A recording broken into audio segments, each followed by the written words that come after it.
নমস্কার, আমি নন্দিনী লাহিড়ী। আমি সাইকোলজি মেন্টর এক সহজ পাঠ। ডাব্লিউবিসিএস এক্সাম এবং ইন্টারেস্ট দুটি একে অপরের পরিপূরক। আমরা সাইকোলজি অপশনাল প্রথম পত্রে ইন্টারেস্ট চ্যাপ্টার থেকে জানতে পারি যে যে বিষয়ে আমাদের ইন্টারেস্ট থাকে না, আমাদের কোনো রকম আগ্রহ থাকে না, সেই বিষয়টি কিন্তু আমাদের মাথার মধ্যে দীর্ঘদিন ধরে থাকে না।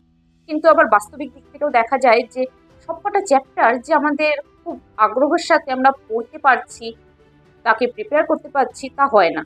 অনেক চ্যাপ্টার এরকম থাকে যে ভীষণ বোরিং বা আমার মাথার উপর দিয়ে যাচ্ছে, খুব কঠিন চ্যাপ্টারটা। সেক্ষেত্রে আমরা হাল ছেড়ে দিই অনেক সময়। কিন্তু হাল ছেড়ে দেওয়াটা তো কোনো সলিউশন নয়, আমাদেরকে সর্বদা সলিউশন ফোকাস হয়ে থাকতে হবে। তাই বাস্তবিক দিক থেকে যদি কোনো চ্যাপ্টারকে দেখে মনে হচ্ছে আমি আগ্রহ পাচ্ছি না, তাকে কি করা যায়? প্রথমে আমাদের যে চ্যাপ্টারকে মনে হচ্ছে যে আমাদের পড়তে ভালো লাগছে, ইন্টারেস্টিং লাগছে, সেই চ্যাপ্টার রিলেটেড বিভিন্ন তথ্য আমরা ডিজিটাল প্ল্যাটফর্মে পেয়ে যাচ্ছি, সেই চ্যাপ্টারকে প্রথমে তৈরি করা। তার ফলস্বরূপ আমার ব্রেনের কাছে একটি ইতিবাচক সিগন্যাল যাবে। এই ইতিবাচক সিগন্যাল আমাকে পুশ করবে আরও কি আছে জানার জন্য সেই দিকে ধাবিত হতে। এবং ধীরে ধীরে আমি যে চ্যাপ্টারগুলোকে কঠিন মনে হচ্ছে, যে চ্যাপ্টারগুলোকে পড়তে ভালো লাগছে না, তাকে আমি ছোট ছোট চাঙ্কে ভাগ করে নেব।